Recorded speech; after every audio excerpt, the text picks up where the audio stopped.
Mayroon na namang nakuha sa Mindanao na posibleng giveaway daw ng Yamashita Treasure. Atin po itong ipapakita sa inyo. Pag-uusapan po natin kung anong klaseng giveaway ito, kayamanan ng Yamashita Treasure.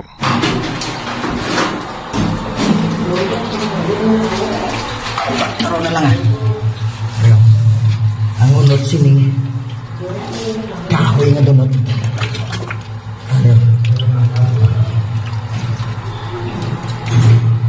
Dunod brown, yellow. Are.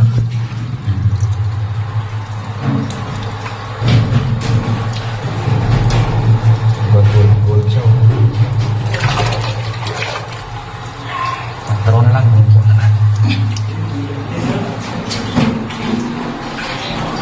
Magandang araw po sa kanilang lahat. Maayong adlaw kaninyong tanan. Naimbag na aldaw kada kayo amin. Assalamualaikum warahmatullahi ta'ala wabarakatuh. Tayo na naman po ay magbabalik Luzon, Visayas, Mindanao sa isa na naman pong napakagandang topic. Tungkol po ito sa Yamashita Treasure Hunting.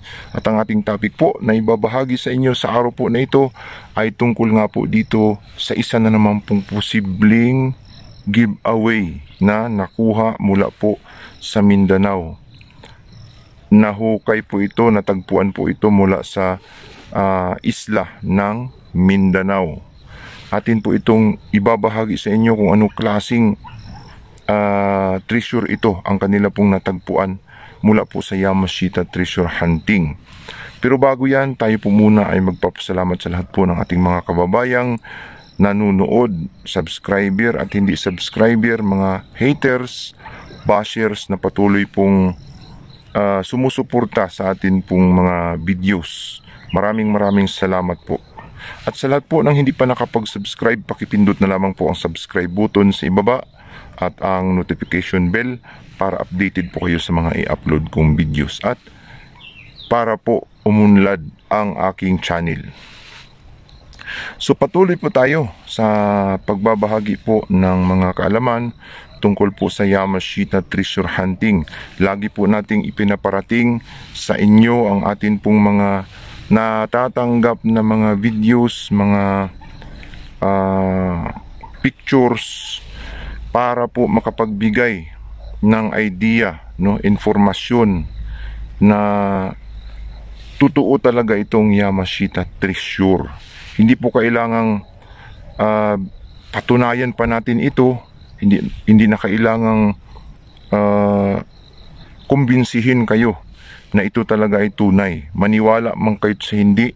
Ang mahalaga ay naiparating natin ang mensahe, informasyon tungkol po sa Yamashita Treasure Hunting. Alam ko na marami po sa ating kababayan, mga tagapanood na bashers, haters, ang hindi basta-bastang maniniwala sa mga ganitong klaseng kwento, sa mga ganitong klaseng topic, sapagkat hindi kasi nila nakita, nasaksihan ang totoong pangyayari sa paghahanap ng itinagong kayamanan ni Yamashita o Yamashita Treasure. So, para po ito sa inyo, sa lahat po ng ating mga kababayan, kailangan pa bang patunayan? Ito pong aking tanong. Kailangan pa bang patunayan na ito ay tunay talaga? Ang sagot dyan, mga ka-treasure hunter, mga kababayan, ay hindi na kailangan. Sapagkat hindi naman kailangan kumbinsihin kayo na 100% na maniwala kayo. Kayo na ang bahalang mag-judge kung tunay ba ito o totoo, sapagkat alam ninyo sa inyong mga mata, sa inyong mga isipan, kung ano ang totoo at kung ano ang tunay. Kaya bahala na kayong humusga sa lahat po ng ating mga ipinapakitang mga video or mga larawan tungkol po sa Yamashita Treasure Hunting. So sa mga nagtatanong naman, bago tayo pumunta sa aking topic na ibabahagi sa inyo, kung bakit daw ipinupost pa kapag nakakakuha, no?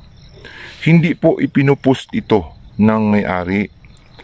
Ito po ay kusang loob na ipinapadala sa atin na hindi naman natin sila kakilala. Kaya malakas ang loob nila na maipost ito, maibahagi sa pamamagitan po ng aking channel, sapagkat hindi naman natin sila kakilala at higit sa lahat, wala pong nakikitang mga mukha, mga pangalan na involved sila.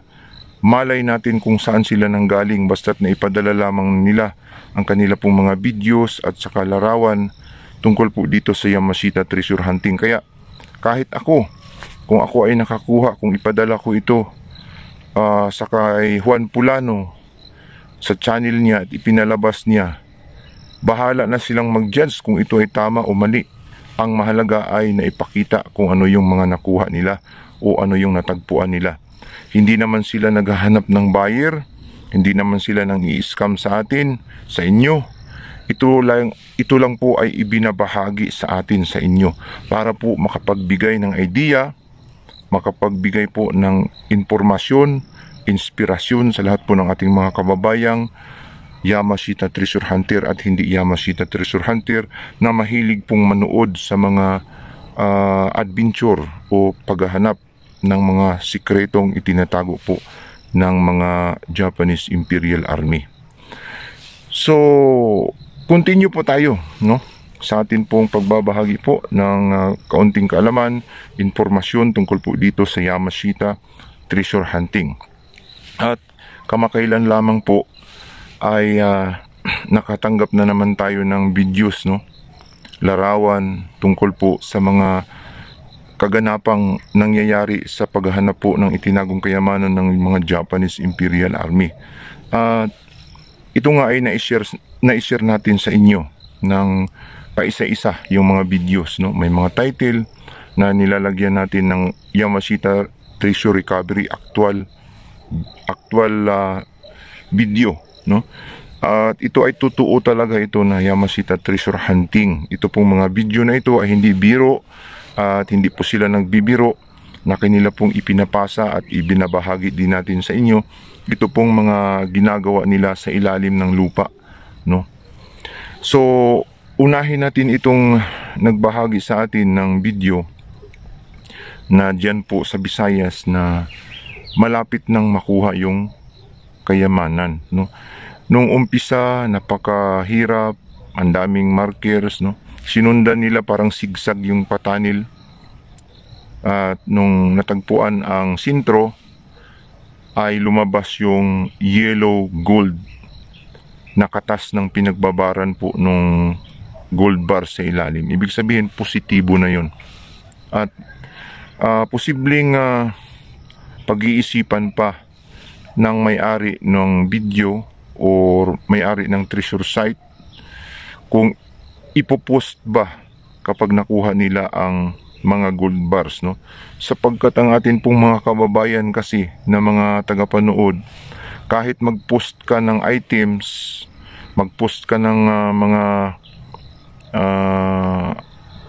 kayamanan na nakuha, ay hindi din sila basta-bastang maniniwala. Kung maniniwala man, ay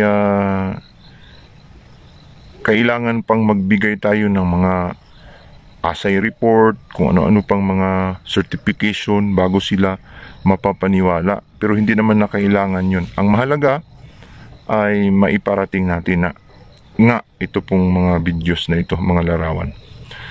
So, sana ay mayroon kaunting videos o putos na maibahagi sa atin na pwede nating ma-share na naman sa inyo. Ito pong bago na naman na pwedeng makukuha ng ating ka-treasure hunter.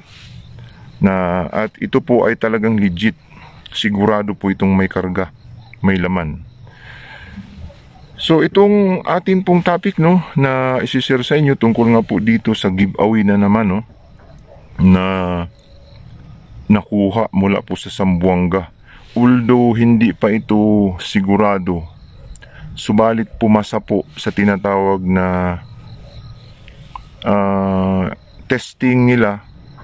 So marunong po silang kumilatis ng kaunti, plus yung kilatis ko pa na ito po ay isang uri ng mamahaling meteorite, no?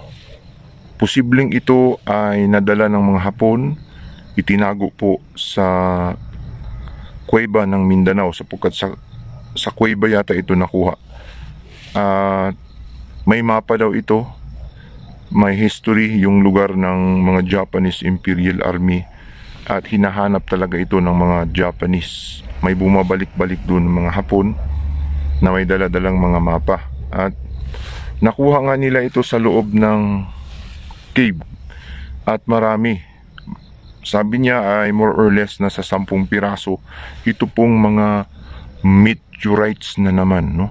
Precious uncut. Laging meteorites. Ibig sabihin maraming meteorites ang dala ng mga Hapon noong pumunta pala sila dito sa Pilipinas at itinago nga nila itong mga precious gems. Ikinalat nila sa bansang Pilipinas, no? Kamakailan nga lamang dito po sa Quezon City ay nakuha din yung meteorite din, no? At hindi lang isang piraso ito. At lumabas nga sa Asay report ni Jewel Crisostomo na good, okay, totoo at 100% nga na ito po ay diamond in space, no?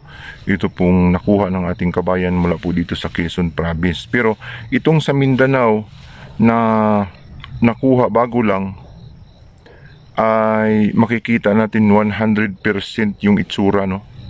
Although hindi pa napaasay, pero yung itsura pasok pati sa bigat.